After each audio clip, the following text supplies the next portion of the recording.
puedo encontrar. Yo tenía un esquemita.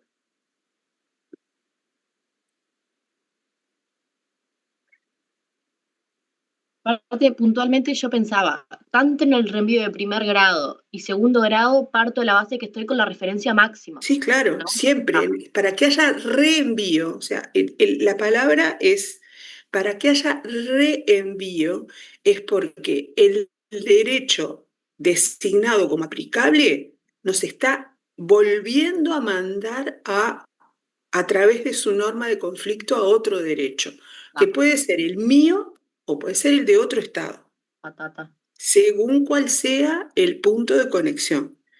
El punto de conexión que tiene ese estado puede traerme de nuevo a mi derecho o me puede llevar al de otro. A ver si tengo acá. A ver si tengo acá.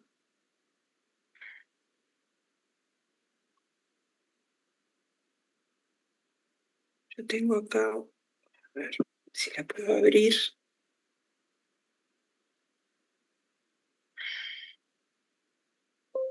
Sí, acá hay una, que estas creo que, estas son de la doctora Portela en realidad, pero para que ustedes, para poderlo ver con un ejemplo.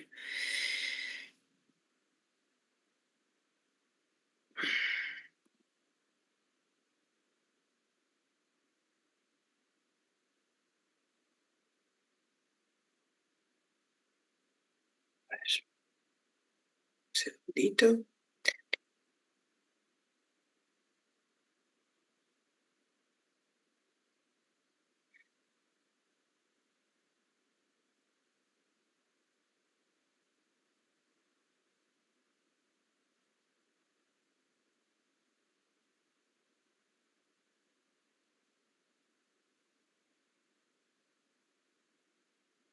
Estoy.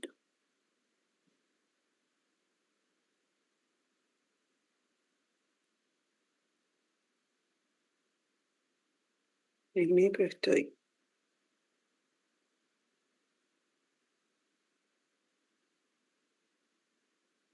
Ahí está. A ver, voy a compartir. A ver si puedo compartir.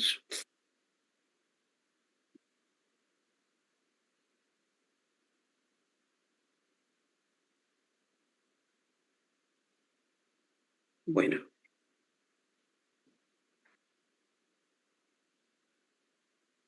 bueno. Ahí viene el reenvío de primer grado, ¿no? O sea, este es nuestro derecho internacional privado, ¿no?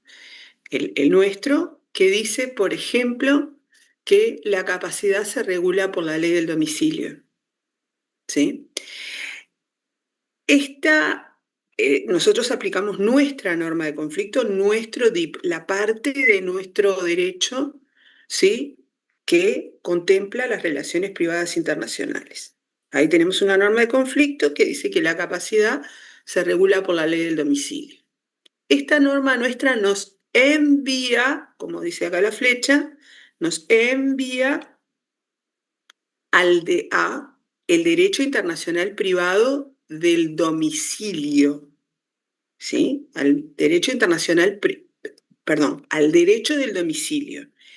Si nosotros entendemos que el envío que hace nuestra norma de conflicto a ese derecho del domicilio es o se hace haciendo una referencia mínima, como lo entendemos nosotros en nuestro derecho, la referencia es a la norma material del derecho interno, a la norma que dice que la capacidad se adquiere a los 18 años.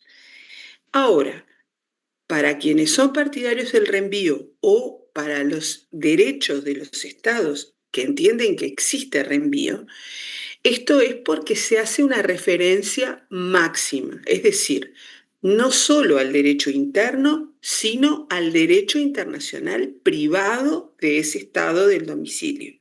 O sea que cuando designo como aplicable el derecho del domicilio, yo estoy haciendo aplicable también las normas de conflicto de ese estado. Ahí está el famoso caso de Cuba, ¿no?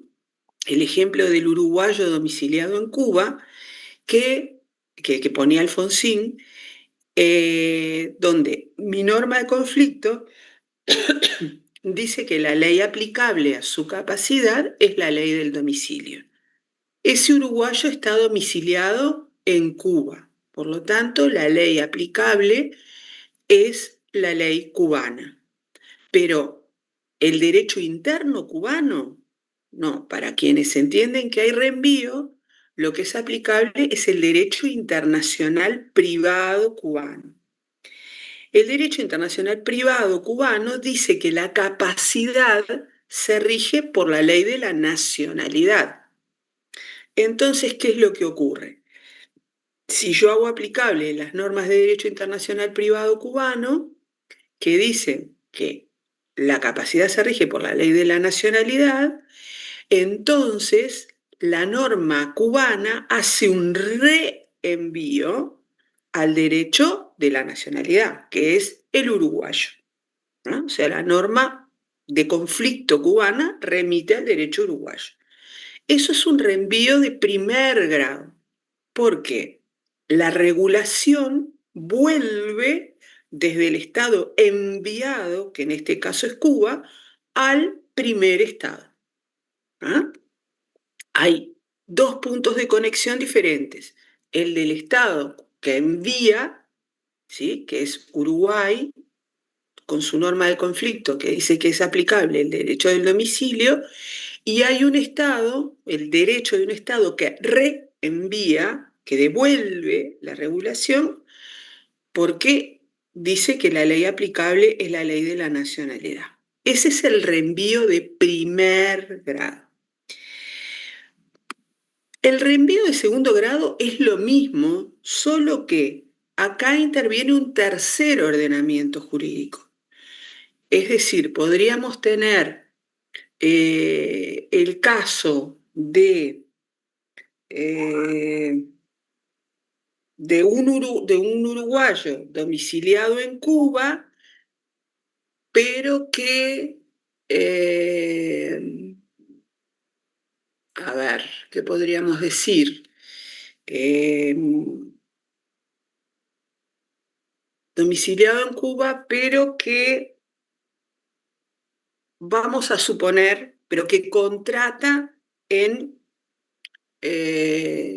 Brasil, vamos a poner, ¿no? Que celebra un contrato en Brasil. Entonces, la ley uruguaya es lo mismo, la ley uruguaya dice que la capacidad se rige por la ley del domicilio. El domicilio de este uruguayo está en Cuba. La ley uruguaya, la ley cubana dice que la capacidad para contratar, vamos a suponer este ejemplo, que la capacidad para contratar se rige por la ley del lugar de celebración. Entonces, en este caso, la norma cubana no devuelve la regulación al derecho uruguayo, sino que reenvía a un tercer derecho, que es el del Estado del lugar de contratación, el lugar de celebración, que es Brasil. Eso es el reenvío de segundo grado. Es decir, cuando intervienen más ordenamientos jurídicos, ¿tá? Y podría haber de más grados también. ¿Tá? En el reenvío de segundo grado, el derecho enviado no devuelve la regulación al derecho de origen, como en el reenvío de primer grado, sino que lo envía a otro ordenamiento jurídico, porque el punto de conexión de su derecho internacional privado establece un punto de conexión que se realiza en un tercer estado. Ahí va, profe, yo había entendido que igualmente en el reenvío del segundo grado finalizaba, volvía de vuelta a mi ordenamiento jurídico. Bueno, depende, o sea, si el tercer estado en cuestión dice que la capacidad se rige por la ley del domicilio, perdón, por la ley de la nacionalidad, por ejemplo, si el derecho brasileño, que es el derecho reenviado en tercer lugar, ¿no? Dice que la capacidad se rige por la ley de la nacionalidad, la nacionalidad de esa persona era uruguaya. Entonces va a volver al derecho uruguayo. Todo depende del lugar donde se realiza el punto de conexión al que envía la norma de conflicto. Puede volver al primer lugar o podría no volver. Todo depende del lugar en donde se realiza el punto de conexión. O sea, en cada uno de estos casos yo tengo que detenerme en dónde es que se realiza el punto de conexión. ¿Por qué tengo un reenvío en el caso con Cuba, en el reenvío de primer grado? Porque el domicilio de ese uruguayo está en Cuba. Ese punto de conexión de mi ordenamiento jurídico se realiza en Cuba. Lo que ocurre es que cuando yo voy a ver dónde se realiza, yo no voy a mirar las normas del Código Civil cubano, voy a mirar las normas de derecho internacional privado cubano. ¿Sí? Y si el derecho cubano, las normas de derecho internacional privado cubano, dicen que la capacidad se rige por la ley de la nacionalidad, ¿dónde se realiza ese punto de conexión? Y se realiza en Uruguay, porque es un uruguayo domiciliado en Cuba. Entonces, si yo sigo entendiendo que hay reenvío, a donde va a volver esa regulación es al derecho uruguayo. Y ahí, en ese ejemplo, es donde se produce lo que se llama la raquette, porque salvo que uno de los ordenamientos jurídicos diga, establezca algún punto final para terminar el reenvío, siempre va, o sea, no terminaría nunca la regulación, o sea, nunca tendría un punto final. Pero los ordenamientos jurídicos normalmente que aceptan el reenvío establecen, por ejemplo, que el reenvío termina cuando el derecho designado es el derecho propio. Por ejemplo, los estados que aceptan el reenvío, porque si no existiría esto de la raquette. Ahora, en el reenvío de segundo o ulterior grado, todo depende del lugar en donde se realiza el punto de conexión. ¿Ah? Nosotros acá, para poder poner un ejemplo, pusimos eh, el uruguayo domiciliado en Cuba, pero que contrata en Brasil. Entonces pusimos este ejemplo completamente artificial que dice que empezamos de la misma manera. ¿Cómo determinamos la capacidad de esta persona? La capacidad, según nuestras normas de DIP, se rige por la ley del domicilio. ¿Dónde se realiza el punto de conexión domicilio? En Cuba. Bueno, entonces, si hacemos una referencia máxima, vamos a las normas de derecho internacional privado cubanas. Suponemos que las normas de derecho internacional cubana dice que la capacidad para contratar se rige por la ley del lugar de celebración del contrato. ¿Dónde se celebra este contrato? Bueno, el contrato se celebra en Brasil, por lo tanto, la ley aplicable va a ser la brasileña. Ahora, si yo sostengo que existe el reenvío, lo que yo voy a aplicar, una vez más, no es la norma de derecho interno brasileña, sino la norma de conflicto brasileña. ¿Ah? Y esa norma de conflicto brasileña me puede decir que la ley aplicable es la ley de la nacionalidad, por ejemplo, con lo cual la regulación volvería al derecho uruguayo, porque es un uruguayo, ¿sí? O podría decir que la capacidad para contratar se rige por la ley del domicilio, en cuyo caso volvería la regulación a Cuba, porque ahí es donde está domiciliado. ¿Sí? O podría ir a otro lado si estableciera otro punto de conexión el derecho brasileño. Todo depende de dónde se realiza el punto de conexión designado. ¿Y quién corta eso? Es el juez. El que corta eso normalmente es la ley.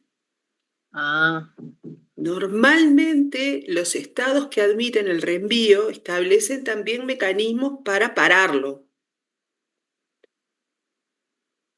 ¿no? Para no seguir indefinidamente en el reenvío. ¿Tá? ¿Quedó más claro ahora? Sí, perdón, profe, que te pregunté esto, que No, re no, bien. no, no, está bien, está bien. ¿Tá? Y ahora sí, yo tenía entendido, bueno, está, tenía como que en el rompido de segundo grado, sí o sí terminaba en mi estado de vuelta. Pero está, puede o no, ya Puede entendí. o no. Todo depende de dónde se realice el punto de conexión. Puede haber un reenvío de ulterior grado, de tercer grado, o puede volver al primer ordenamiento jurídico, o puede volver al que lo reenvió. Eso depende de lo que diga el punto de conexión, o sea, lo que diga la norma de conflicto del Estado. ¿Ah? Eso es lo que nos tiene que, en el reenvío, eso es lo que pasa, que tiene que haber, tenemos que tener presente no el derecho interno, sino la norma de conflicto de ese Estado. ¿Tá? Perfecto, gracias, profe. No, por favor. Bueno, vamos a dejar de compartir esto y vamos a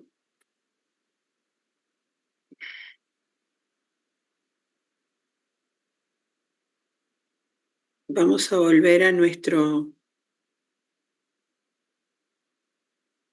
tema de la jurisdicción.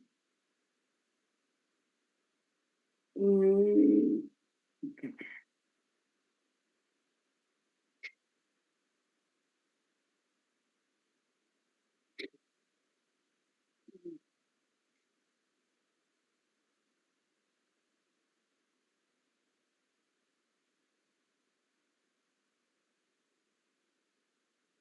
Estoy cambiando de PowerPoint, entonces.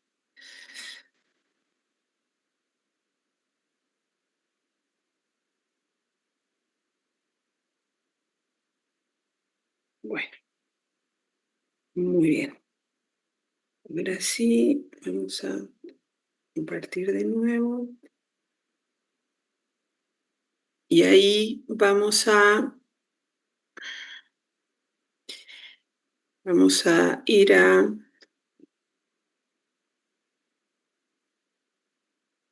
donde estábamos.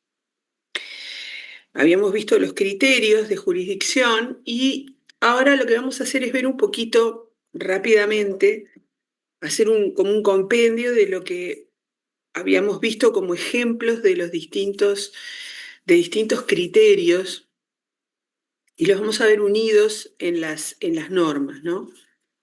Si vamos, nosotros dijimos que las normas de jurisdicción en los tratados de Montevideo están en los tratados de derecho civil internacional y no tratados de derecho procesal internacional. En los tratados de derecho civil, en los artículos 56 y siguientes. Y ahí, en el artículo 56, que es el primer artículo, tenemos consagrado, el artículo 56 es un artículo clave porque se aplica en muchos casos en los que no tenemos una regulación específica. Ustedes van a ver que si miraron los tratados de Montevideo en el capítulo o en el título de la jurisdicción, van a ver que hay regulados una serie de temas, ¿no? Como la incapacidad, la ausencia, el divorcio, la sucesión, hay varios temas, pero hay un montón de otros temas que no están regulados especialmente. Por ejemplo, no está regulada la jurisdicción en materia contractual, en materia específica. Entonces, este artículo 56 es un artículo que contempla todas las acciones personales que no han sido reguladas específicamente en el Tratado del 89. ¿Tá? Vamos a tener unas cuantas acciones personales no previstas específicamente en el Tratado del 89 y en el del 40 pasa otro tanto, a las que vamos a meter adentro de este de esta bolsa, digamos, del artículo 56, que engloba a todas las acciones personales. Y para las acciones personales, ahí el Tratado de Montevideo contempla dos criterios que funcionan optativamente.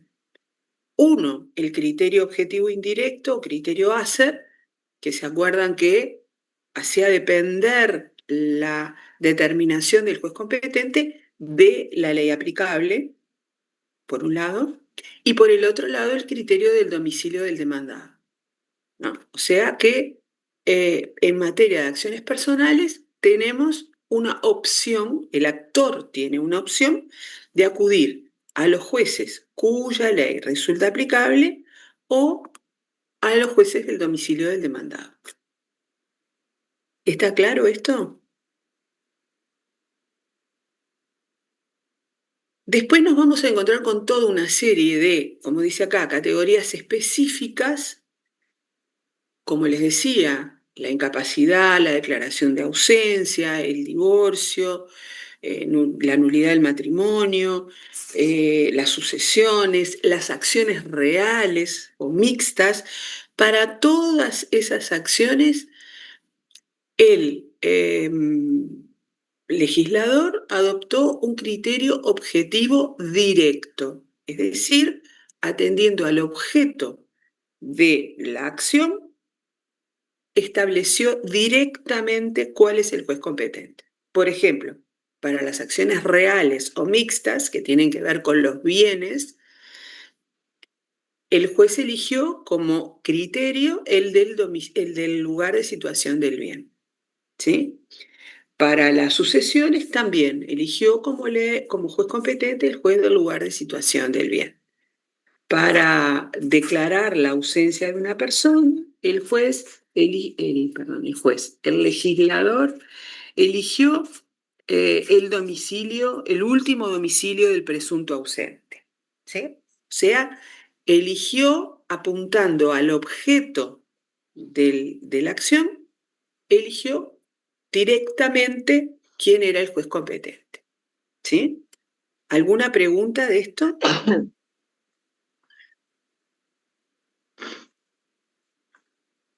Bueno, en el Tratado del 40 pasa algo muy similar, pero hay una diferencia interesante, importante, en el artículo 56. Hola Ana, te estoy viendo ahora recién. ¿Cómo te va? ¿Cómo andás? Ay, disculpen, no vi que estaba prendido el audio. No hay problema, no te preocupes. Perdón. No te preocupes, lo que pasa es que como estoy compartiendo pantalla, solo veo 3 o 4 personas, entonces no te había visto, ahora sí te No, vi. no hay problema. No hay problema. Perdón que No, quedó el no, audio prendido. no te preocupes. En el artículo 56 del Tratado del 40, que también regula las acciones personales, se agrega un criterio, ¿sí? Un criterio voluntario, si ustedes quieren, que es el llamado criterio de la prórroga territorial de jurisdicción. Es decir, para las acciones personales hay tenemos la regulación que habíamos visto en el Tratado del 89, es decir, criterio objetivo indirecto, ¿sí? La posibilidad de acudir al domicilio del demandado, igual que en el Tratado del 89, pero en el Tratado del 40, para las acciones personales, patrimoniales, o sea, no es para todas las acciones personales, sino solamente para aquellas con contenido patrimonial, se agrega la prórroga territorial de jurisdicción. ¿Y esto qué quiere decir? El artículo 56 dice, si ustedes miran en el inciso tercero, dice, se permite la prórroga territorial de jurisdicción si, después de promovida la acción, el demandado la admite voluntariamente siempre que se trate de acciones referentes a derechos personales patrimoniales. La voluntad del demandado debe expresarse en forma positiva y no ficta. Entonces, ¿de qué estamos hablando acá en este inciso tercero? Estamos hablando, en primer lugar, no de cualquier tipo de acción, sino de acciones personales patrimoniales, ¿sí? Con contenido patrimonial. Esto no funciona, por ejemplo, para una declaración de ausencia, ¿sí? Por más que la declaración de ausencia está regulada expresamente, pero no funciona, por ejemplo, para eh, no funciona, por ejemplo, para solicitar una venia, por ejemplo, ¿no? ¿Y en qué caso funcionaría? Funciona, por ejemplo, en el caso de una demanda por responsabilidad civil, por responsabilidad extracontractual, pero no de accidente de tránsito. Supónganse ustedes que alguien eh, publica en una revista argentina, ¿sí? Una noticia falsa sobre no sé, sobre un actor uruguayo, ¿sí? O sobre un cantante uruguayo. Y sale en la Argentina donde este cantante está haciendo toda una gira que lo perjudica. Entonces uno dice, bueno, lo que va a reclamar acá el cantante va a ser una indemnización por daños y perjuicios, ¿no? Por daño moral, por lucro cesante eventualmente. Entonces, ¿quiénes son los jueces competentes? ¿Sí? Los jueces competentes son los jueces del lugar a cuya ley está sujeto el acto materia del juicio, según el inciso primero. El inciso segundo nos da la opción de ir al domicilio del demandado, pero el tercer inciso nos permitiría ir a otro estado, que podría ser Paraguay, ¿sí? Que de repente nos podría servir si ahí hay bienes del demandado.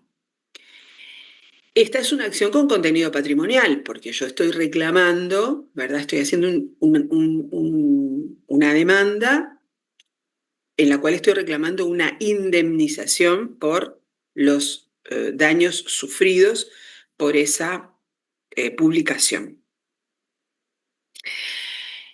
Sí, Mariana. Buenos días. ¿Qué tal? Profesora, no me queda muy claro la prórroga cómo funciona, porque en definitiva, Bueno, es que no la a ver, explicamos todavía, no no, llegamos. pero iba a plantear una situación, a ver si era así lo que se me ocurría, ¿no? El, El, el actor entabla la acción, en este caso la persona dañada, digamos, en su imagen o por la noticia falsa y demás, y el demandado, o sea, supongamos demanda en Paraguay, como usted acaba de decir, y el demandado más allá de que se entendería que el juez de Paraguay no sería el competente inicialmente, igualmente decide contestar sí, la demanda. claro. Así funciona bien. Claro, Muchas gracias. en la prórroga territorial lo que ocurre es que no hay un acuerdo entre las partes previo al litigio, por eso estamos hablando de una prórroga post litem, lo que se llama una prórroga post litem. Las partes no se ponen de acuerdo antes del litigio en que van a ir a otro tribunal. Lo que ocurre aquí es que el actor no acude ni ante el tribunal del domicilio del demandado, ni ante el juez cuya ley resulta aplicable. Va a un tercer estado, ¿sí? Que no es ninguno de los señalados en los dos primeros incisos. Y el demandado no pone una excepción de incompetencia, sino que contesta la demanda y sigue el juicio en ese tercer estado. Esto es lo que es la llamada prórroga territorial de jurisdicción admitida por el tratado, pero solo admitida, esto es muy importante, para acciones personales patrimoniales. Los otros dos criterios, igual que en el Tratado del 89, funcionan para todo tipo de acciones. La prórroga solo funciona para acciones personales patrimoniales y es post-litem. O sea, el actor va a ese tercer tribunal y el demandado se allana a esa prórroga, contesta la demanda, pero sin oponer la excepción de incompetencia. ¿Sí?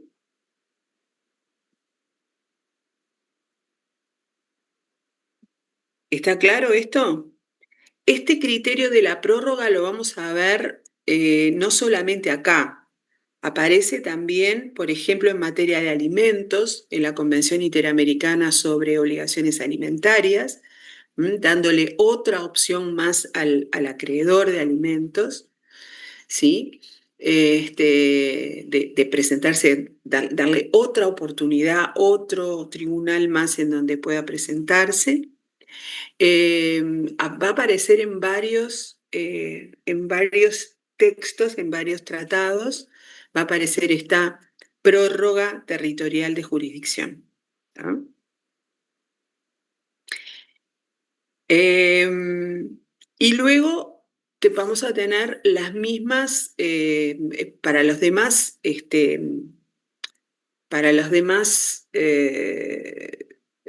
categorías vamos a tener regulaciones específicas que consagran, igual que en el Tratado del 89, el criterio objetivo directo, ¿no? O sea que, atendiendo al objeto de la acción, le asignan una jurisdicción. ¿Tá? O sea que la gran novedad del Tratado del 40 en materia de jurisdicción es la incorporación de la prórroga territorial de jurisdicción para las acciones personales patrimoniales. Esa es la gran novedad, ¿tá? Del Tratado del 40. Luego vamos a ver, como dice acá, que hay normas dispersas en distintos tratados en materia de jurisdicción. Ya mencionamos algunas en la clase pasada, como por ejemplo, el Protocolo de San Luis sobre responsabilidad civil en materia contractual, como la Convención sobre Obligaciones Alimentarias, como tratados, tratados en materia de adopción de menores, o no sé, hay distintos tratados sobre distintas categorías que tienen, a su vez, normas sobre jurisdicción. Incluso en los propios tratados de Montevideo de derecho comercial, ustedes van a ver que hay normas sobre jurisdicción, ¿no? Estas normas que aparecen en los tratados de derecho civil son normas generales que establecen criterios generales de jurisdicción, además de las soluciones específicas de distintos temas. No, el Tratado del 89 es para todo tipo de acciones personales. Si ustedes leen el Tratado del 89, van a ver que habla de las acciones personales. En general, el Tratado del 40 también. El artículo 56 del Tratado del 89 habla de las acciones personales, sin distinguir, o sea, el criterio del domicilio del demandado y el criterio ACER funcionan para todo tipo de acciones, tanto en el Tratado del 89 como en el Tratado del 40. La gran diferencia en el Tratado del 40 es que la prórroga territorial de jurisdicción solo funciona, es así, solo funciona para acciones personales patrimoniales. Pero todos los demás criterios funcionan para todo tipo de acciones personales. ¿Tá? Bueno, luego aparece en escena este texto que es el Protocolo de Buenos Aires sobre jurisdicción en materia contractual, que es un texto que muchas veces se olvida, queda por ahí perdido. Este protocolo es un protocolo aprobado en el ámbito del Mercosur y esto Este tratado es importante por más de un motivo. En primer lugar, regula jurisdicción en materia contractual, exclusivamente. Solo jurisdicción en materia contractual. Se aplica en relación a los estados parte del Mercosur, ¿no? O sea que se aplica con Argentina, Paraguay y Brasil.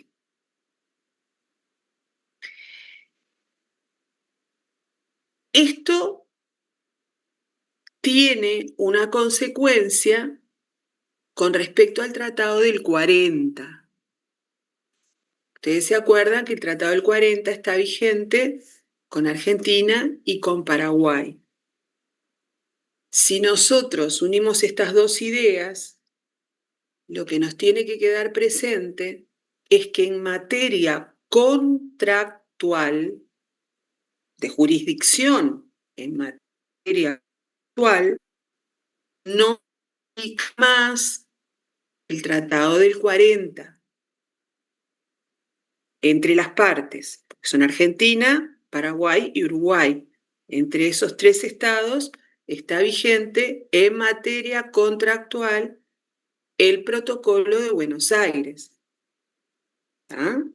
Por lo tanto, en materia de jurisdicción contractual se aplica el Protocolo de Buenos Aires. Lo digo muchas veces porque esto es una cosa, es un error que aparece en reiteración real, ¿no? Y la doctora Portela me puede confirmar esta afirmación. Ay, profe, no escuché, se me trancó el error. ¿Qué había dicho? Esto que he repetido 3 veces ya o 4, que en materia de jurisdicción contractual no se aplica el Tratado del 40, sino que se aplica el Protocolo de Buenos Aires, por lo que ya hemos mencionado que establece la Convención de Viena sobre Derecho de los Tratados. Acá tenemos a los 3 estados parte de un tratado que ahora son parte de otro tratado que regula la misma materia. Entonces, entre Paraguay, Uruguay y Argentina, sobre jurisdicción en materia contractual, hay que aplicar el Protocolo de Buenos Aires y no el Tratado del 40. El Tratado del 40 queda para las otras materias, todas las otras materias. ¿Está? Bueno, este Protocolo de Buenos Aires introdujo en nuestro derecho una gran novedad que fue la incorporación de la autonomía de la voluntad. Nosotros hasta ese momento teníamos la prórroga territorial de jurisdicción, que para algunos autores denominaban como autonomía chica, porque era un poco una forma voluntaria de establecer una jurisdicción,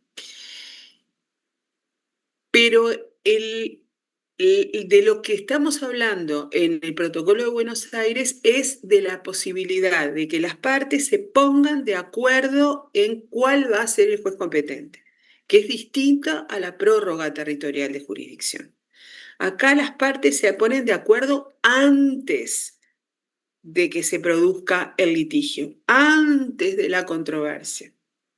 ¿Sí?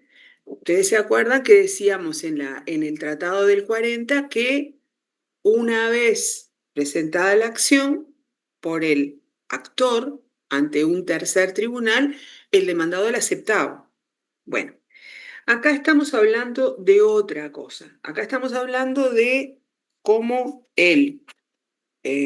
como las partes, como la regla es que las partes elijan la jurisdicción. ¿Sí? Esto funciona en materia contractual, ¿sí? En contratos internacionales, ¿sí? El artículo 1 del Protocolo de Buenos Aires dice que este protocolo se aplica a la jurisdicción contenciosa internacional, relativa a contratos internacionales de naturaleza civil o comercial celebrados entre particulares, personas físicas o jurídicas, con domicilio o sede social en diferentes estados partes del Mercosur. O sea, que las partes tengan domicilio o sede social en distintos estados del Mercosur, o bien que cuando por lo menos una de las partes tenga domicilio en un estado del Mercosur y además se haya hecho un acuerdo de voluntades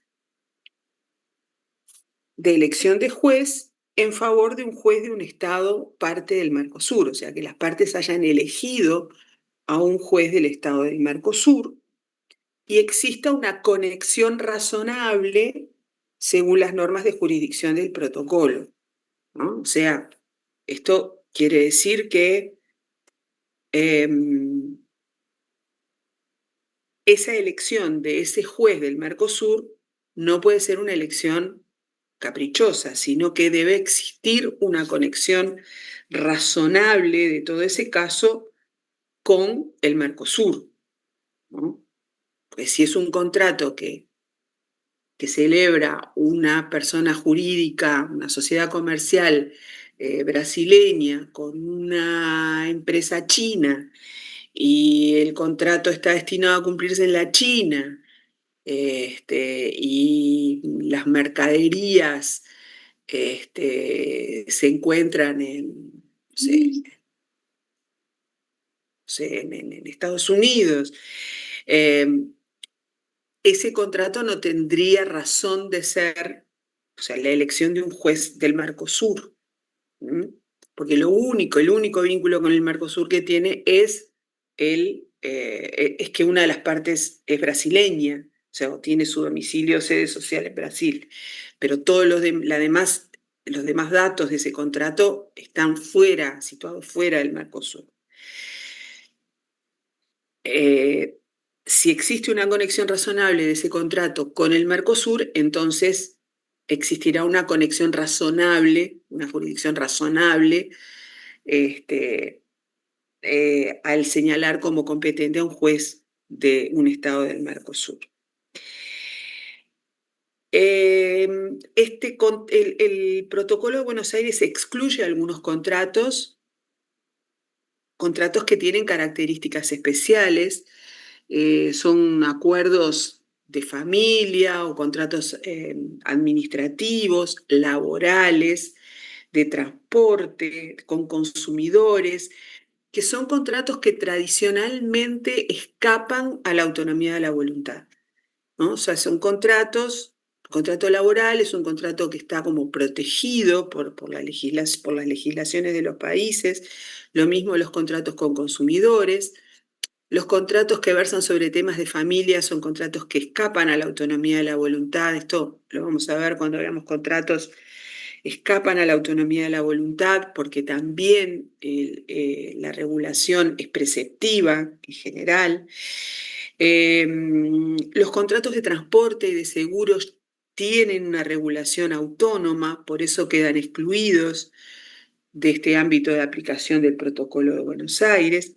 Los contratos que versan sobre derechos reales también quedan excluidos porque los derechos reales, ustedes saben que se rigen por la ley del lugar de situación de los bienes, no hay lugar a elección en ese caso. O sea que son toda una serie de contratos que según el artículo 2 quedan excluidos. Ahora bien, ¿cuál es la regla en materia de jurisdicción para el Protocolo de Buenos Aires? Eso está en el artículo 4. Y la regla, y esta es la gran novedad del Protocolo de Buenos Aires, es que en los conflictos que surjan en los contratos internacionales en materia civil o comercial, serán competentes los tribunales del Estado parte a cuya jurisdicción los contratantes hayan acordado someterse por escrito, siempre que tal acuerdo no haya sido obtenido en forma abusiva. O sea, siempre que una parte no le haya impuesto a la otra un tribunal, siempre que haya habido un verdadero acuerdo de voluntades, o sea, que las partes hayan estado en condiciones equitativas de decidir sobre la competencia del juez. Entonces, la regla es la elección de las partes. El juez competente va a ser el juez elegido por las partes. Y ese acuerdo, dice el artículo 5, puede realizarse en el momento de la celebración del contrato, durante la vigencia del contrato o una vez surgido el litigio. O sea que hay una amplitud en este caso en cuanto al momento en que se puede pactar esto por los particulares que marca una diferencia con respecto a la prórroga, ¿no? Que la prórroga era solamente, primero no había un pacto, ¿no? No había un acuerdo. Iba el actor y el demandado se allanaba a esa competencia de ese juez.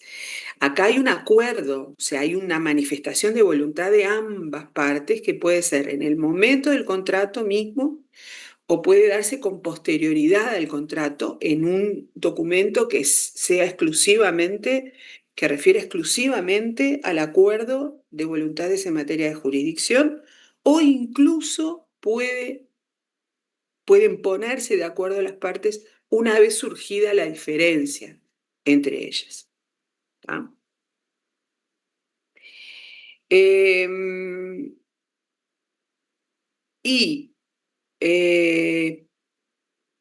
Las partes pueden no hacer uso de esa facultad de elegir, en cuyo caso se ponen en marcha los mecanismos de determinación del foro del protocolo, que son, ahí está el artículo 7, el domicilio del actor, ¿sí? Cuando éste compruebe que cumplió con sus obligaciones, el domicilio del demandado o el lugar de cumplimiento del contrato. Esas son las tres opciones que tendrá el actor para el caso de que no se hubiera hecho uso de esa facultad de elegir el juez competente. ¿Sí? ¿Alguna pregunta sobre esto? Este protocolo es muy importante en el ámbito del Mercosur, porque además marca el inicio de la autonomía de la voluntad, ¿no? En materia contractual en nuestro país. Nosotros antes de esto no teníamos la chance de poder elegir el juez competente, ¿no? Ni en los tratados de Montevideo, no había posibilidad de celebrar un acuerdo entre las partes, ni en el DIP de Fuente Nacional. Esto no existía. Esta es la primera vez que esto se plantea así en estos términos y es del año 94. ¿Alguna pregunta?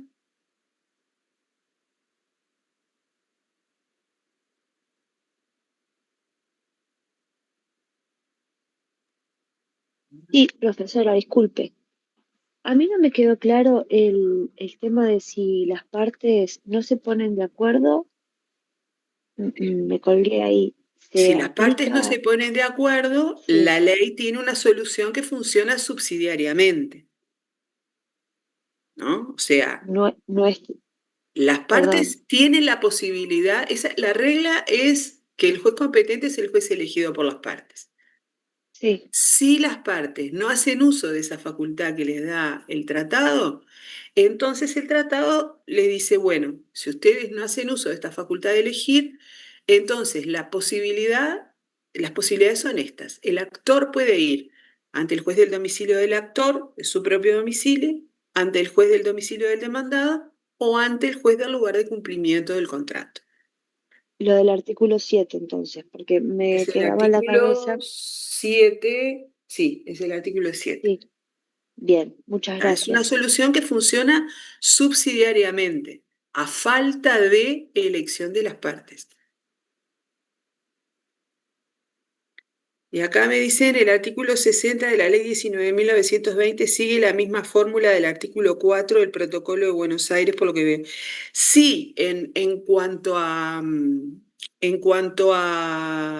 posibilidad de elegir la ley para los contratos, sí. Perdón, la ley. El juez en materia contractual, sí, sí. Luego vamos a ver que las soluciones subsidiarias son un poquito distintas, pero el artículo 60 consagra, sí, la autonomía de la voluntad en materia contractual. Sí.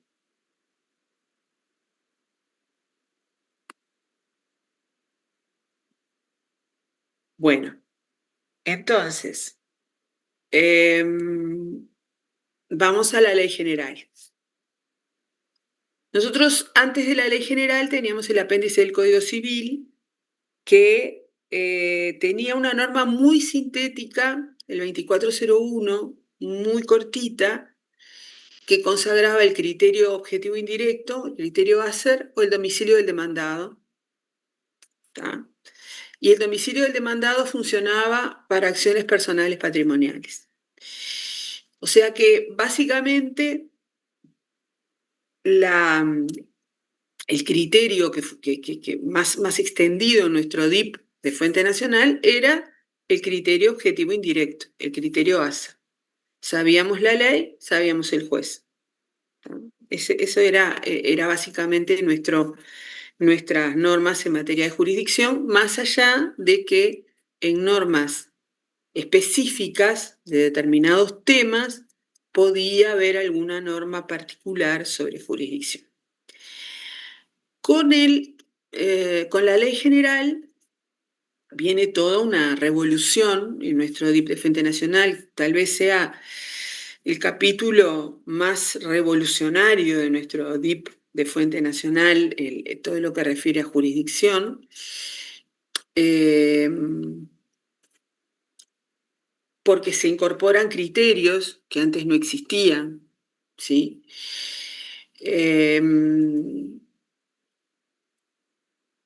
El artículo 57, o sea, hay una... vamos a ir así por este orden. Ahí arriba dice del artículo 57 al 60, en realidad es al 61, yo lo voy a corregir este PowerPoint porque llega hasta el artículo 61. El artículo 57, que es el primero que regula la jurisdicción, es un artículo que tiene soluciones de carácter general, ¿no? Que dice, en general, el propio artículo 57 lo dice, ¿no? Soluciones generales. Y establece cuándo son competentes los jueces uruguayos, ¿no? Es una solución que es unilateral, ¿no? Lo cual tiene su lógica, siendo una norma que no es un tratado, que es una norma nacional de derecho internacional privado. O sea, nosotros no podemos atribuirle jurisdicción a los estados extranjeros, solo podemos decir cuándo somos competentes nosotros, ¿no? O sea, no podemos distribuir la jurisdicción entre los estados del mundo, sino que lo único que podemos hacer en una norma de DIP nacional, lo único que podemos hacer es decir cuándo nosotros asumimos competencia. Eso es lo que hace el artículo 57. Dice, sin perjuicio de las normas contenidas en las convenciones internacionales o en defecto de ellas, los tribunales de la República tienen competencia en la esfera internacional, ¿no? O sea, los tribunales uruguayos son competentes y ahí arranca con las soluciones generales. Nosotros ya mencionamos cómo se adopta el criterio del domicilio del demandado en el literal A, cuando la parte demandada, persona física o jurídica, está domiciliada en la República o ha constituido domicilio contractual en ella. En el B, cuando la parte demandada tiene en el territorio de la República establecimiento, agencia, sucursal o cualquier otra forma de representación a través de la cual ha celebrado el contrato o ha intervenido en el hecho que da origen al juicio. O sea, acá estamos en presencia de las personas jurídicas con un establecimiento o con una sucursal u otra forma de representación que ha intervenido en el contrato que ha dado lugar, o en el hecho que ha dado lugar a el juicio. En tercer lugar aparece el criterio objetivo indirecto, o sea, cuando la materia que constituye el objeto de la acción se rige por la ley uruguaya según las normas sobre conflicto de leyes de la República, ¿no?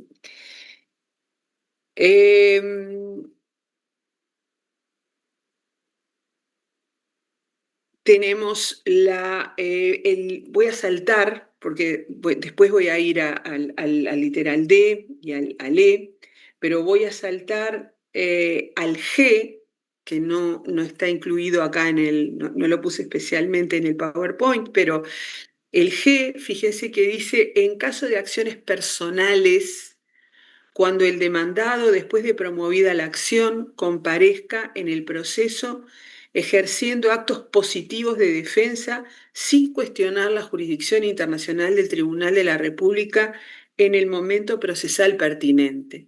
¿Qué está acá consagrado? A ver si lo La descubro. prórroga. La prórroga territorial de jurisdicción, ¿no? La prórroga aparece acá en el literal G, pero ven que dice en el caso de acciones personales. O sea que hay una diferencia con el Tratado del 40. No requiere que sean acciones personales patrimoniales, sino que lo que requiere es que sean acciones personales, puramente personales. ¿Ah? Una gran novedad, a ver acá tengo en el chat algo. Prórroga post-litem, exactamente. Esta es la prórroga post-litem.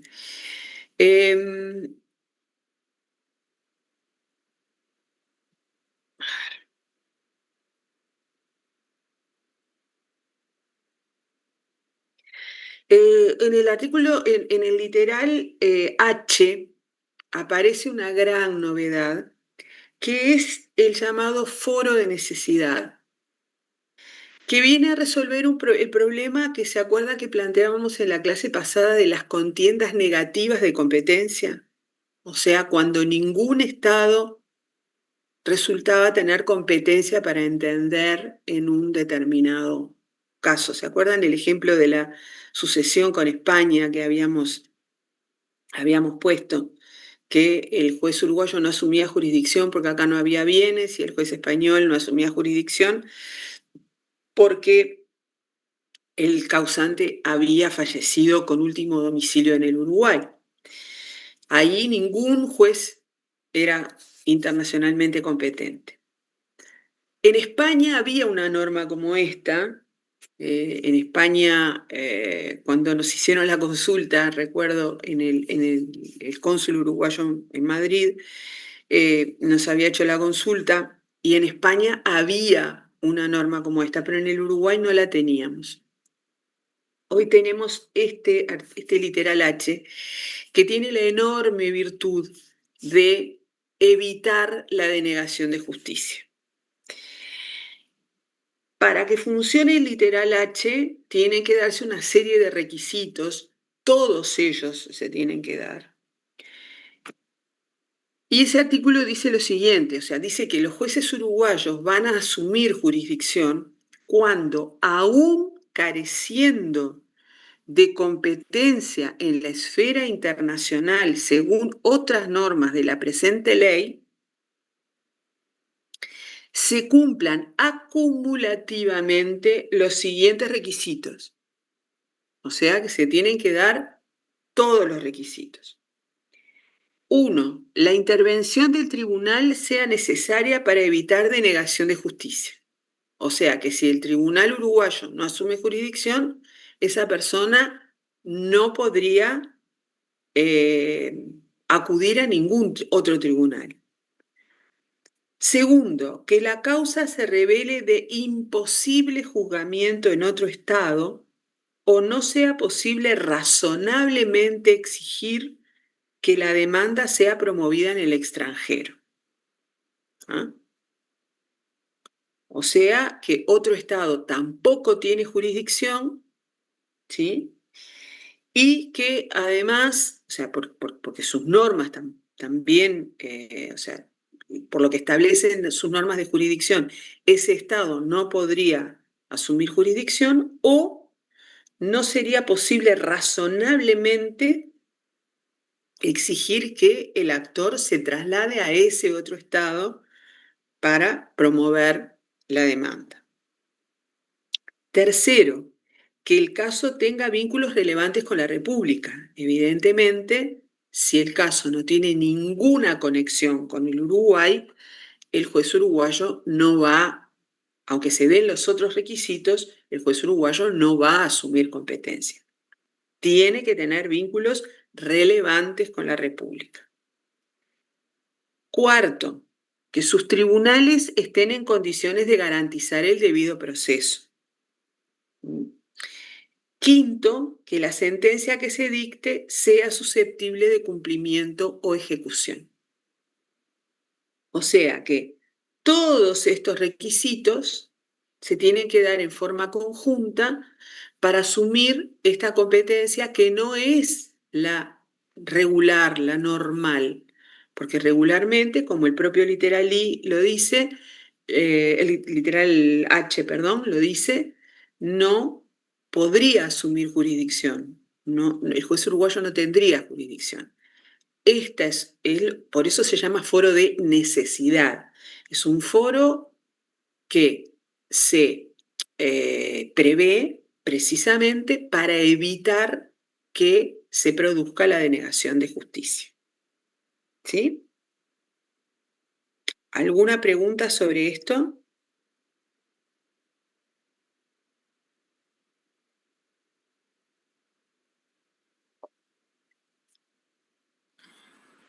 Bueno. Profe, una consulta. Bueno, a ver, levanten la mano porque si no, yo no los veo a todos. Levanten la mano los que quieran hablar porque si no, no sé quién es.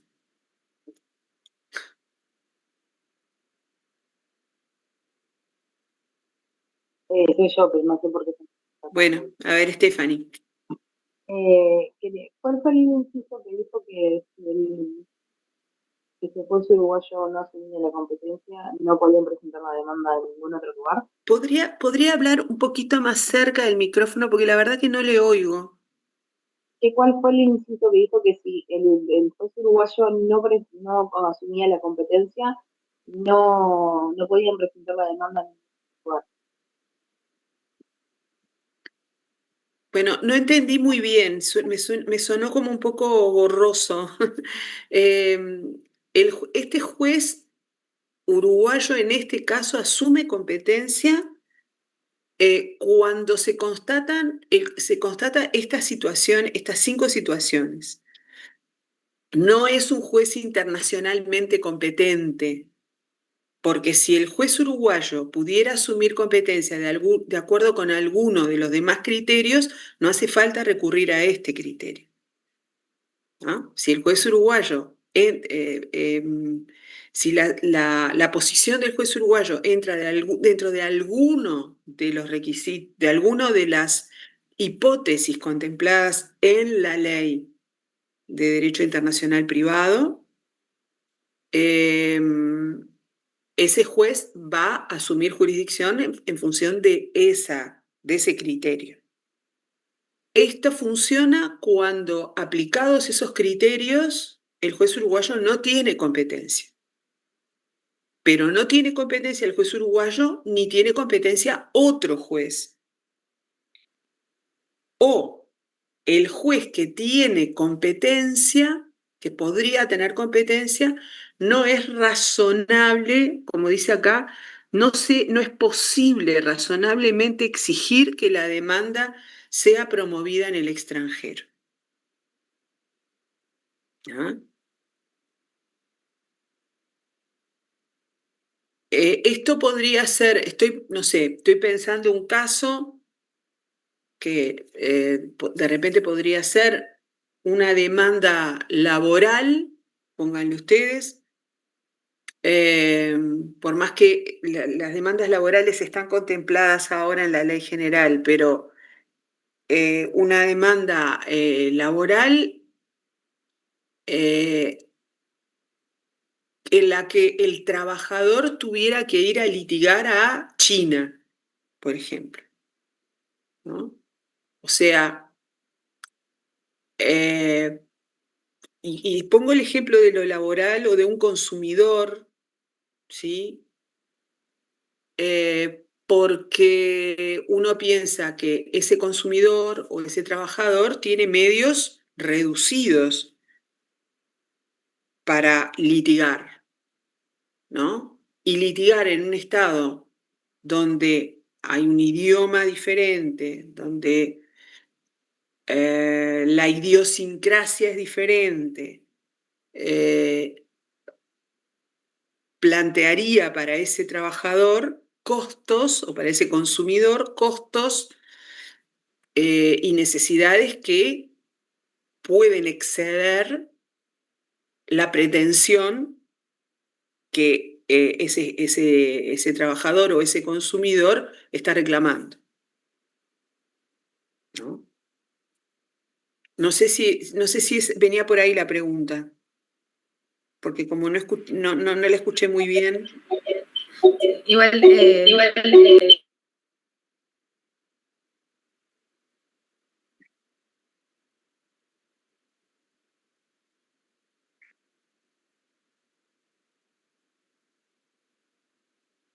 Bueno, otros, en esta ley general hay otras soluciones especiales. Ahora voy a volver igual al artículo 57, pero hay otras soluciones especiales donde se consagran, perdón, omití la competencia de urgencia. Sobre esto vamos a volver a hablar cuando hablemos de la cooperación cautelar.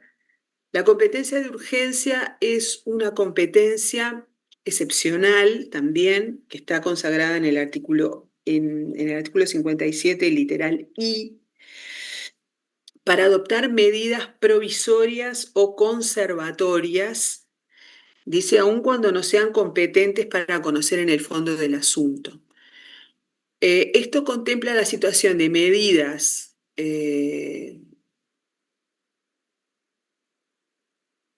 justamente medidas de urgencia, medidas precautorias o medidas provisorias que se deben tomar teniendo en cuenta la proximidad del juez al objeto de la medida. Nosotros siempre ponemos el ejemplo,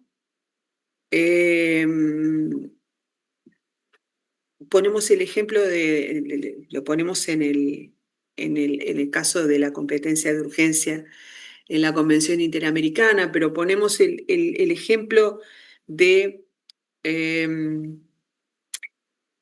bienes muebles que constituyen el único patrimonio de un demandado y que se encuentran transitoriamente en el territorio de un Estado.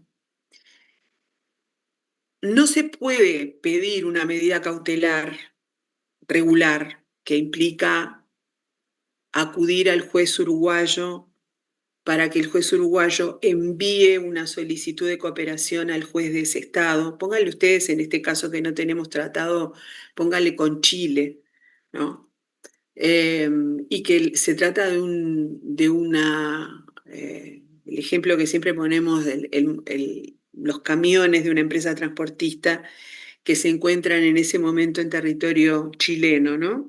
Y se pretende adoptar una medida cautelar con respecto a esos bienes.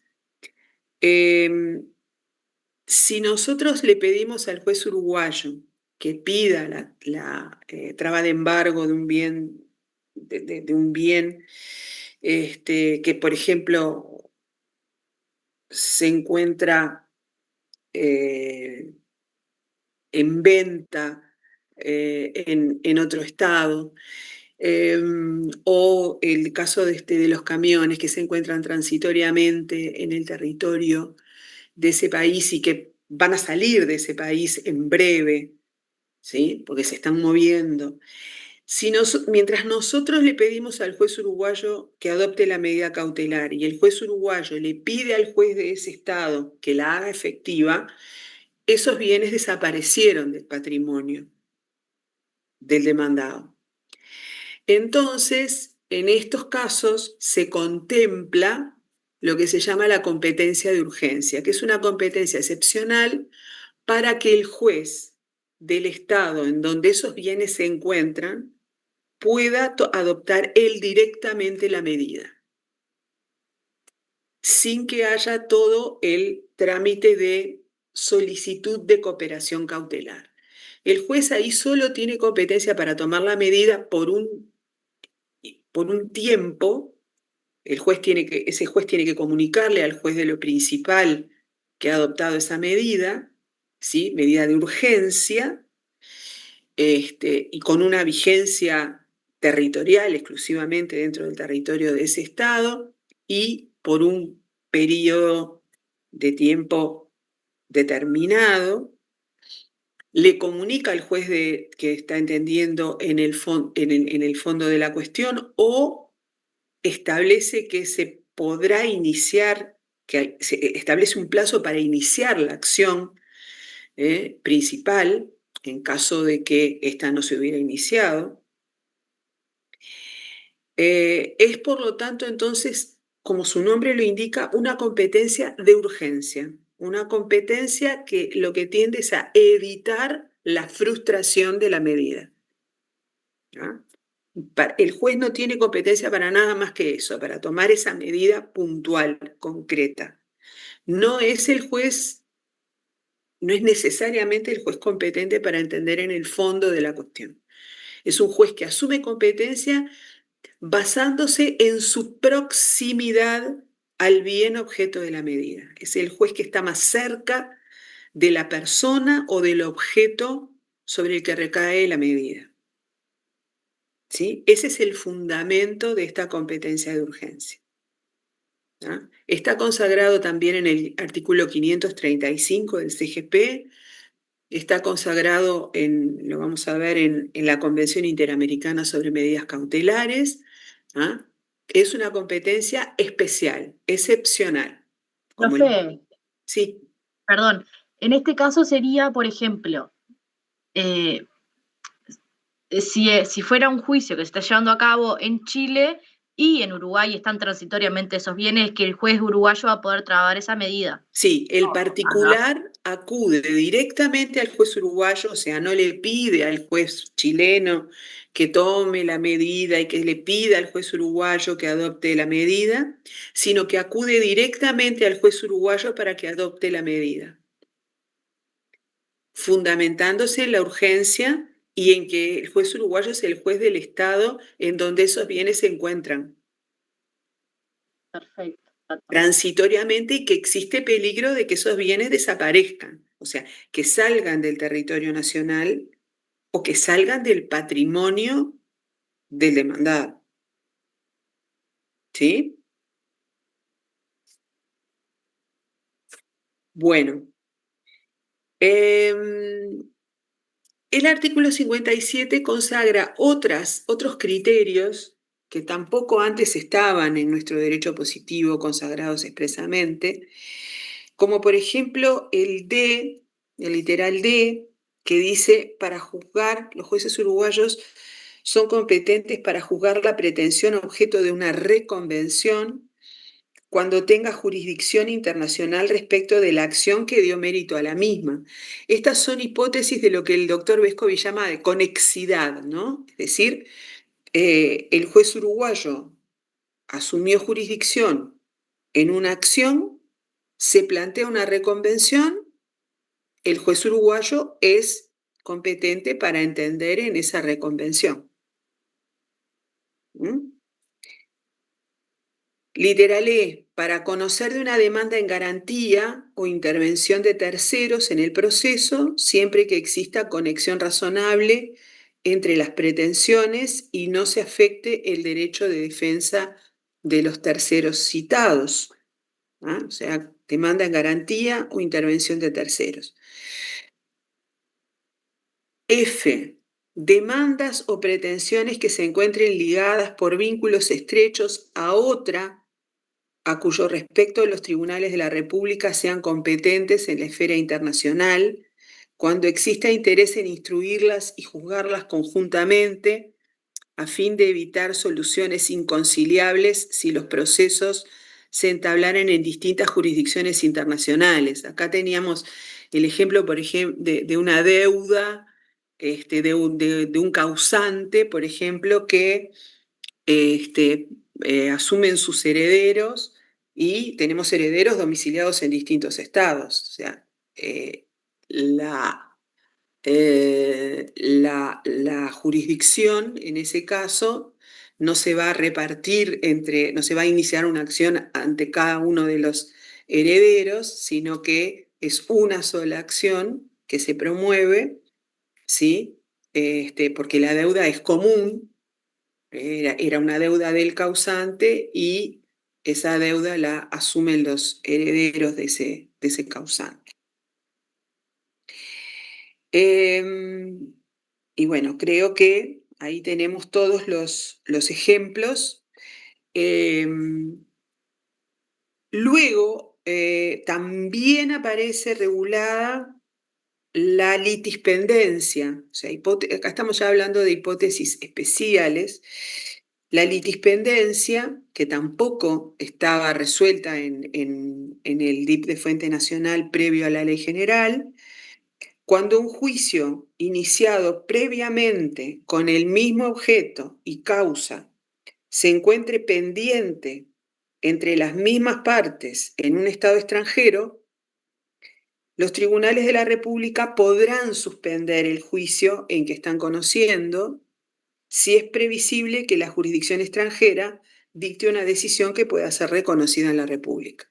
O sea, acá evidentemente tiene que darse esa coincidencia de objeto, de causa y de partes, ¿no? O sea, mismo objeto, misma causa, mismas partes, que se ha iniciado ya en el extranjero y se inicia otro juicio con estas mismas características en el Uruguay. En ese caso, se puede suspender el juicio si se prevé entonces que en el extranjero, ese juicio que se inició previamente, pueda dar lugar a una decisión que pueda ser reconocida en la República, o sea, pueda dar lugar a una sentencia que pueda ser reconocida en la República. Ahí habría que analizar si esa sentencia puede llegar a cumplir con los requisitos como para ser reconocida en el Uruguay, ¿no? Ahí habrá que ver, dependiendo del estado en donde se está tramitando ese juicio, o sea, la competencia del juez, o sea, si tenemos tratados, si no, o sea, eso habrá que evaluarlo en cada caso concreto. Pero entonces se contempla esta posibilidad de suspender el juicio que se tramita en la República si es que ese proceso puede terminar en una sentencia que pueda surtir efectos en el Uruguay. Otras soluciones, hay otras soluciones especiales. El otro día me olvidé de poner una de estas como ejemplo. En este artículo 59 se consagran algunas soluciones que tienen que ver con algunas categorías especiales. Una de ellas es el divorcio, ¿sí? El divorcio y la separación. Perdón, puede ser el caso que planteaba Ana. Pregunta Soledad Chávez. no Sí, sé. porque yo pensé lo mismo. Ana había dicho que ella tenía un caso con Rusia y que estaba tramitando en Rusia. Ah, el de la litispendencia, está, porque no sabía en qué contexto, con respecto a qué Era punto. eso, sí, era eso, que ella tenía un caso que ya se había que se había iniciado primero en Uruguay, pero se había resuelto antes, ya tenía una sentencia. Podría ser el caso ese, que se aplicara en ese caso, sí, pero no Lo que sé pasa si es es que ahí ya que. teníamos una sentencia dictada, ¿no? Ah, sí, sí. Este, pero sí, Sí, sí, o sea, sí. A mí ahí lo que me planteaba, que a ver, no lo quiero entreverar, pero que en realidad el juicio en Uruguay se había tramitado, se empezó primero, entonces, y el otro en Rusia se empezó después. Entonces, nosotros acá estamos con la litispendencia, pero en el DIP de Fuente Nacional. Yo no puedo plantear la litispendencia en Uruguay porque el proceso en Uruguay empezó primero. claro, Entonces, en donde se tendría que haber planteado la litispendencia es en allá, Rusia, si es que el DIP de Fuente Nacional ruso, plantea esta posibilidad. O sea, porque esto, no se olviden que al no tener tratado, Rusia se va a guiar por su DIP de Fuente Nacional. Y en lo que yo había quedado como atrapada era que, bueno, que evidentemente en Uruguay no podía plantear la litispendencia, porque el proceso en Uruguay fue primero, pero se dio la casualidad, o no sé, que la sentencia de Rusia fue primera.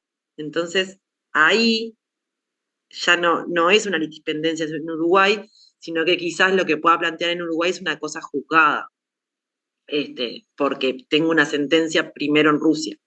Pero lo curioso es que el proceso fue primero en Uruguay.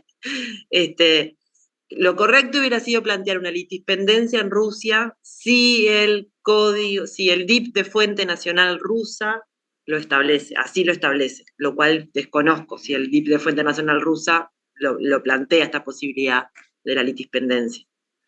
Porque eso es lo que pasa cuando no tenemos tratado, que es como lo difícil a veces de ver, ustedes situarse y ya pararse en el otro estado. Que creo que a medida que avance la materia es más fácil de hacerlo, ¿no? Pero una cosa es nosotros, obviamente nadie va a aplicar en Rusia el artículo 59 de la ley general, claro, porque claro, no es derecho para ellos. Es nuestro DIP de fuente nacional. claro. Esta disposición nos obliga a nosotros, por eso está en nuestro DIP de Fuente Nacional y por eso funciona con respecto a juicios que se hubieran iniciado en el extranjero. ¿Ah? Pero no podemos reclamar que los demás apliquen nuestro DIP de Fuente Nacional. Eso es lo que hemos dicho N veces, ¿no? Que pasa con el DIP de Fuente Nacional. Sí, que el Bueno, tema fuentes ven lo importante. Para mí el tema fuentes es fundamental. sí, De hecho, sí, en los parciales lo vemos también un poco, ¿no? Esa confusión que sigue habiendo entre fuentes y ley aplicable. Y fuentes es como uno de los temas claves sí, de la materia. sí, sí, tal cual. Bueno, en el artículo 59, el artículo 59 plantea algunas soluciones especiales, como decíamos, entre las cuales está la del divorcio.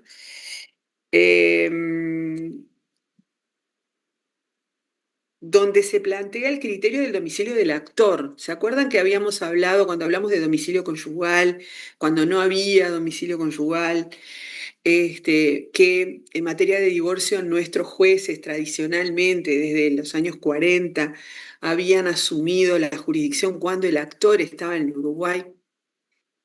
Y que dijimos que en principio en materia de divorcio es aplicable el criterio del domicilio conyugal, pero a falta de domicilio conyugal hay una opción entre la ley del actor y la ley del demandado. Bueno, el artículo 59, literal C, dice en materia de relaciones personales entre los cónyuges, separación de cuerpos y divorcio, si el actor tiene domicilio en la República, los jueces uruguayos pueden asumir competencia. El criterio del domicilio del demandado ya está en el artículo 57 como solución general. ¿no? La solución del demandado es una solución general. Y el criterio Asser es una solución general, pero agrega este artículo 59 en el literal C el criterio del domicilio del actor como una solución especial en estas materias. También plantea soluciones especiales en materia de relaciones de consumo, que son relaciones especiales, donde hay una parte que se encuentra en una situación que se puede considerar más débil o desventajosa con respecto a otra, el consumidor. En los contratos de trabajo también, en estos casos, los jueces uruguayos pueden asumir jurisdicción cuando el actor tiene su domicilio en la República y, por ejemplo, en el contrato de trabajo, el actor es el trabajador y tiene su domicilio en el Uruguay, o cuando el actor es el consumidor, los contratos de consumo, y el contrato se celebró en el Uruguay, o en el Uruguay se hizo se hizo la prestación del servicio, por ejemplo, a que refiere el contrato de consumo. Estas son soluciones de carácter especial que consagra el artículo 59 que se escapan de esas soluciones generales, ¿no? O sea, contemplan situaciones peculiares, también habla de medidas de urgencia con respecto a incapaces, cuando haya que tomar una medida de urgencia en relación a un incapaz. Los tribunales uruguayos pueden asumir competencia cuando el incapaz se encuentra en la República, o sea, no es necesario que tenga su domicilio, ni siquiera su residencia habitual en la República, sino que si se encuentra el incapaz en la República transitoriamente, el juez uruguayo puede tomar una medida de urgencia con respecto a ese incapaz, ¿sí? Así que estas son soluciones especiales que que el legislador ha tomado. Y luego tenemos el artículo 60 que refiere a la jurisdicción en materia contractual, donde, como señalaba hoy, anteriormente Marcelo, creo que era Marcelo que lo señalaba, se toma una solución similar a la del Protocolo de Buenos Aires. Para los contratos, la regla general es que son competentes los jueces a cuya jurisdicción se han sometido por escrito los particulares, las partes del contrato.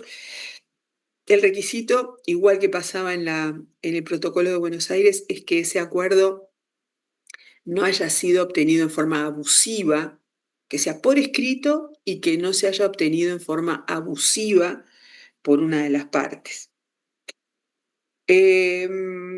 Existen algunos contratos que luego vamos a ver, con respecto a los cuales esta posibilidad de elegir el juez competente no funciona, igual que pasaba en el Protocolo de Buenos Aires. Contratos de trabajo, contratos con consumidores, contratos que versen sobre derechos reales. Esos contratos están regulados expresamente en la ley general y también tienen un trato diferencial en materia de ley aplicable, ¿no? Entonces, esos contratos están en el artículo 50 y de la misma manera que no admiten la autonomía de la voluntad en materia de ley, tampoco la admiten en materia de juez. O sea que el artículo 50 y el 60 hay que verlos juntos, ¿sí? En tanto se trata de soluciones de carácter especial que no admiten autonomía de la voluntad. Salvo esas excepciones, la regla en materia de jurisdicción contractual es la autonomía de la voluntad, la posibilidad de que las partes se pongan de acuerdo en cuanto al juez competente. En ausencia de acuerdo, ¿no? Si no hay acuerdo entre las partes y las partes no utilizan esa facultad, entran a funcionar las soluciones generales de las que hemos hablado, ¿no? Las del artículo 57, entran ahí a funcionar esas soluciones. ¿Sí? Y por último, lo último en materia de jurisdicción, pero que también es muy importante, porque esto es una novedad total de la ley general, es la regulación en el artículo 61 de la jurisdicción exclusiva. Este es un concepto sobre el que vamos a volver cuando veamos eficacia de sentencia extranjera. Pero por ahora lo que decimos es que, como su nombre lo indica, estamos hablando de hipótesis en las cuales son exclusivamente competentes los tribunales uruguayos. ¿Sí? Goldschmidt llamaba a esta jurisdicción exclusiva una especie de orden público procesal, ¿sí? O sea, son casos en los cuales las partes no pueden pactar en contrario, o sea, no pueden las partes decidir que el juez competente va a ser otro, y ninguna otra norma, ni de ningún tratado, ni de la propia ley general, podrían prever algo diferente. Son temas con respecto a los cuales el Estado se reserva el derecho de asumir jurisdicción. Se parece mucho a las normas de aplicación inmediata, ¿no? O sea, en el sentido de que solo los tribunales uruguayos, en estos temas, solo los tribunales uruguayos pueden entender. Y si llegara a venir una sentencia dictada por un tribunal extranjero que pretendiera surtir efectos en nuestro país sobre alguno de estos temas, esa sentencia nunca podría ser reconocida en el Uruguay porque no cumpliría con el requisito de la jurisdicción, porque precisamente esa sentencia fue dictada por un juez que no tenía competencia, porque los únicos competentes eran los jueces uruguayos. El artículo 61 dice que la jurisdicción exclusiva de los tribunales de la República tiene carácter excepcional, debe interpretarse restrictivamente y carece de fuero de atracción sobre otras cuestiones que puedan plantearse respecto del mismo asunto. En especial, dice, y a modo de ejemplo, se considera materia de jurisdicción exclusiva de la República las estrictamente concernientes a derechos reales sobre bienes situados en ella, sistemas registrales organizados por esta, régimen de protección de la propiedad intelectual e industrial en su territorio, y arrendamientos de bienes inmuebles situados en su territorio si fuere de aplicación el régimen estatutario. Sobre estas materias solo son competentes los jueces uruguayos. No puede asumir jurisdicción ningún otro juez. Como ustedes ven, dice en especial y a modo de ejemplo, ¿no?, estas materias. Ustedes se acuerdan del primer día de clase o del segundo que hablamos del Código de Minería, del artículo 19. Y ese es otro ejemplo de jurisdicción exclusiva, donde decíamos que la ley aplicable a los contratos, ¿no?, de exploración y explotación de recursos naturales situados en el subsuelo uruguayo solo se pueden regular por la ley uruguaya. Pero también dice ese artículo que solo son competentes los jueces uruguayos. Por lo tanto, en ese artículo 19 también hay una norma de jurisdicción exclusiva. Es decir, son excepcionales los casos, no estamos permanentemente enfrentándonos a casos de jurisdicción exclusiva de los tribunales uruguayos, pero sabemos que las materias que aparecen en el inciso segundo del artículo 61 y el artículo 19 del Código de Minería sí son ejemplos de jurisdicción exclusiva de los tribunales uruguayos. ¿Sí? Y que en los casos de jurisdicción exclusiva, esa jurisdicción es exclusiva y excluyente, o sea, que excluye la posibilidad de que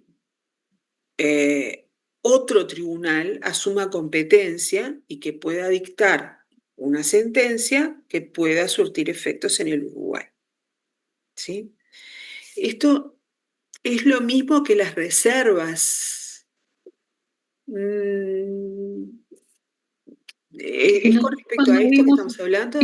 Profesora, nosotros cuando vimos ese tema, si no me equivoco, vimos que en cuanto a minería, en cuanto a lo que habló recién, el Estado uruguayo había hecho ciertas reservas, si no me equivoco, para que ese tema no se regulara en los tratados, por ejemplo.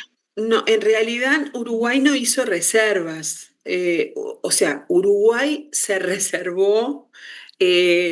Nosotros lo que puede ser que hayamos dicho es que el Uruguay se reservó ese espacio Sí. de la regulación jurídica para regular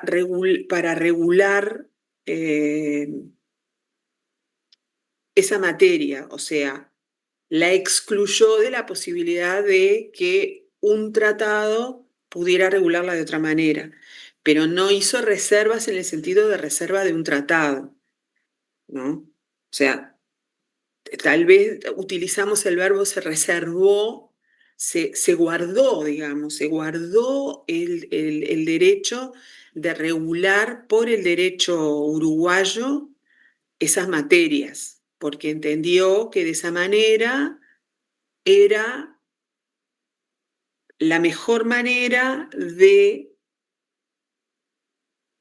proteger esos intereses. ¿Tá? Pero no es que haya habido una reserva en el sentido de reserva de un tratado. ¿Tá? Porque no hay reservas a tratados en esos temas. Hay una regulación a través de, en el caso del Código de Minería, es una norma de aplicación inmediata. El efecto de la norma de aplicación inmediata es que no permite que entre a funcionar la norma del tratado, por ese carácter de norma de aplicación inmediata, ¿no? Como norma de aplicación inmediata no permite, o sea, se aplica inmediatamente, sin que pueda entrar a funcionar el tratado. Pero no es que el Uruguay haya interpuesto ninguna reserva. No hablaba de reserva de tratado, hablaba eso, de reserva que no se podía regular ese tema por la norma de Está bien, o sea, de todos modos quiero hacer esa precisión porque en esta materia la terminología es muy importante y puede dar lugar a algún tipo de, a lo que me refería de confusión. Que capaz el artículo 61 de alguna manera coincide con las normas de aplicación inmediata, que van a tener competencia de los tribunales. En tanto contemplan que esas materias, más allá de que pudiera existir algún tratado que las regulara, necesariamente, más allá de lo que pudiera decir ese tratado, esas materias necesariamente van a ser de jurisdicción exclusiva de los tribunales uruguayos. Sí. Claro. Bueno.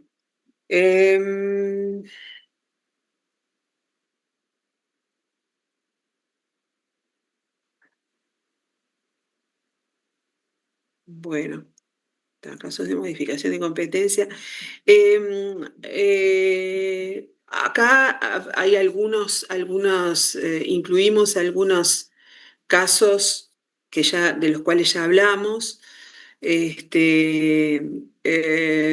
de contrademanda, intervención provocada por terceros, provocada de terceros. La cuestión previa son casos que modifican la competencia, porque ustedes se acuerdan que cuando hablamos de cuestión previa decíamos que el juez que entiende la cuestión principal está resolviendo sobre la cuestión previa, ¿no?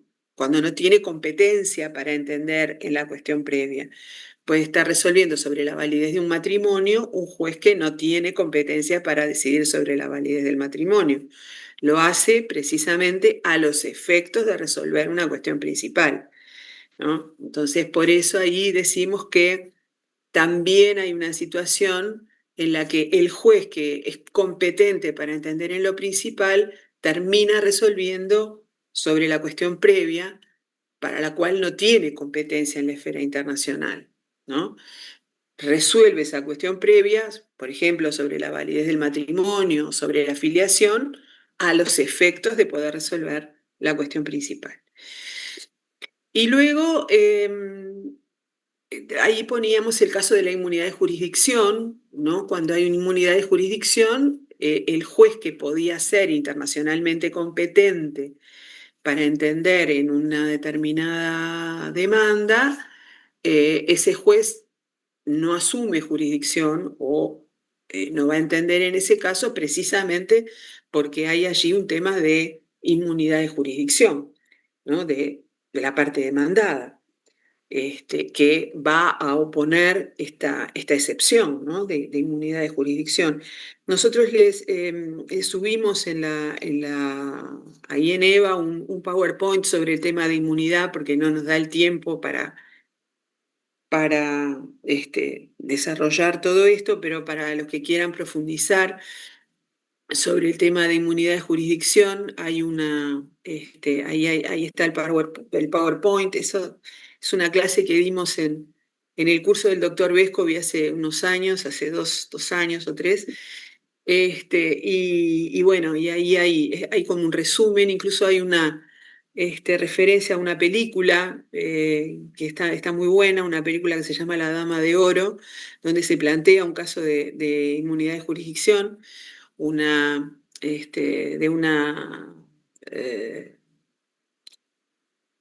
es una mujer cuya familia fue durante la Segunda Guerra Mundial. Esa familia era propietaria de obras de arte muy valiosas y los nazis les robaron esas obras. Esas obras estaban en poder del gobierno austríaco y esta mujer, que se llama María Altmann, demanda al gobierno austríaco la devolución de esas piezas de arte. Bueno, hay un tema de arbitraje también allí. Es una película que está muy buena y que pueden ver. Creo que incluso está en Netflix la película. Así que bueno, hay una referencia a ella ahí. Básicamente lo que teníamos para ver de competencia lo hemos visto. En la próxima clase vamos a hablar sí del régimen de admisión y valoración de la prueba y vamos a empezar con cooperación. ¿Sí? Vamos a hablar de la cooperación de mero trámite, fundamentalmente, y si pudiéramos ver algo de cooperación probatoria, también veremos. Creo que cooperación de mero trámite y probatoria la podemos ver casi juntas, porque son bastante similares. Así que vamos a empezar con eso en la próxima clase. ¿De acuerdo? Sí, profesora. Bueno, muy bien, entonces, nos estamos viendo. ¿Cómo era la película, profesora? Gracias. ¿Cómo era el película nombre? la película, si no me falla la memoria, se llama La Dama de Oro. Bárbaro, gracias. Trabaja Helen Mirren en esa película, y la verdad que está bien interesante. Bárbaro, gracias, muy amable. Bueno, chau. Muchas gracias. Chau.